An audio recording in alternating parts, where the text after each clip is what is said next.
Hello, my name is Gregory Sass, and my chosen fields of endorsement are chemistry and mathematics.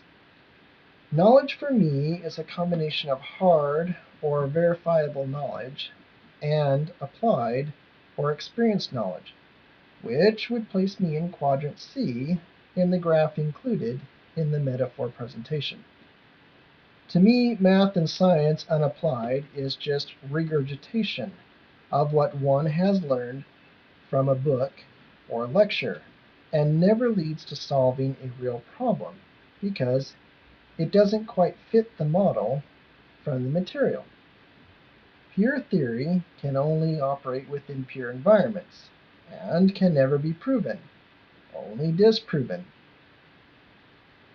Mathematics and chemistry are also not typically up for debate.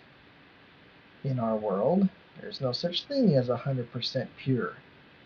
We can only get to 99 with some number of nines after the decimal point. So, we must use mathematical and scientific fundamental principles, which, when understood properly, can be combined to lead to engineering applications to solve real-life problems.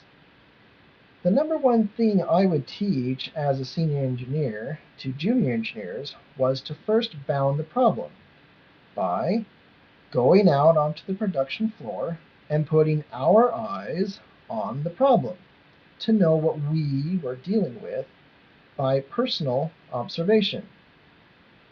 Next, I would have them define the reference point or requirement. Finally, they were then free to resolve the problem within the confines of the systems we had at our disposal. Math and science in and of themselves were not enough to resolve the problem, as it could go on forever with endless possibilities. Experience was required to know where the true boundaries were and what options were practical versus practicable. As the old verbiage states, just because we can do a thing does not mean we should. For teaching, I would choose two different metaphors, one for mathematics and another for chemistry.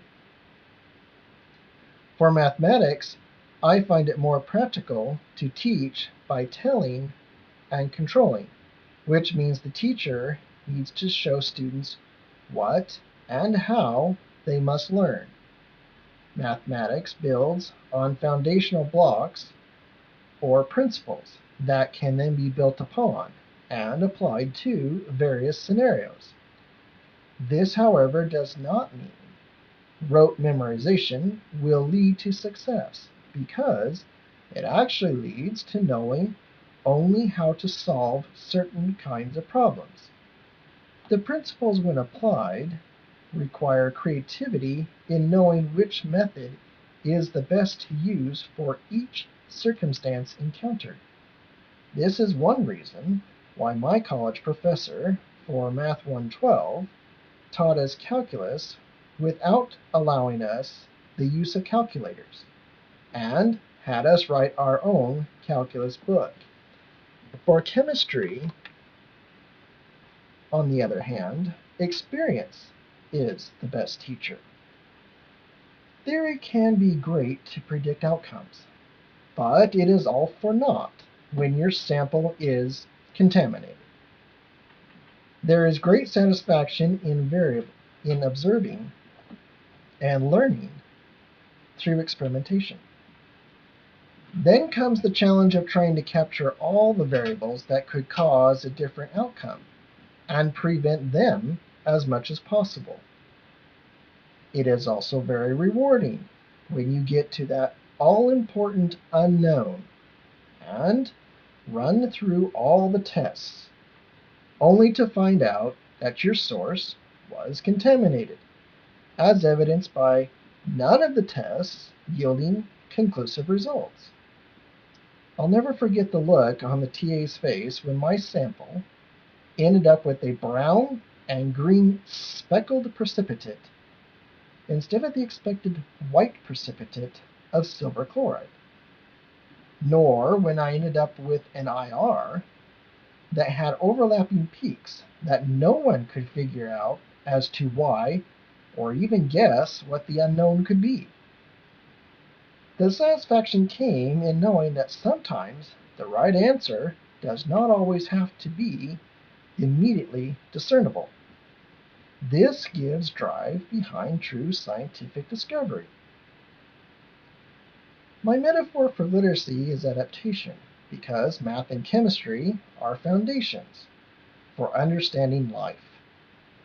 Once understood, one can expand their horizons into all other aspects of life, from finding a new job to caring for children.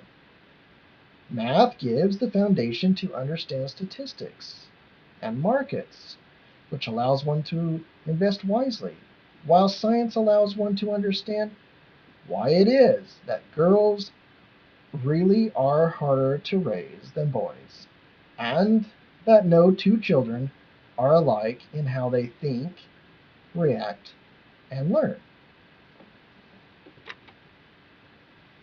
For Bob Moses, knowledge is hard and applied, as this was the only way he was going to get kids like Ari to see what they could not readily discern, even though it was in front of their noses. Teaching was telling and controlling to the students, but transforming and transgressing when it came to teaching the community as a whole.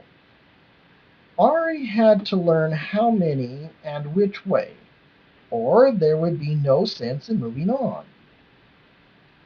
But Bob Moses was also on a mission to transform the communities in Mississippi, to show them where true power lies. Therefore, he had to get them to focus, as they once had before in the 1960s, over voting. He had to convince them of a perceived need, not a fact. That requires skilled communication to break boundaries others insist are impassable. Literacy in mathematics is the new power for Bob Moses, as he feels that mastery of algebra in this highly technical society would open the doors for the poor in all communities to access greater wealth and break the poverty cycle.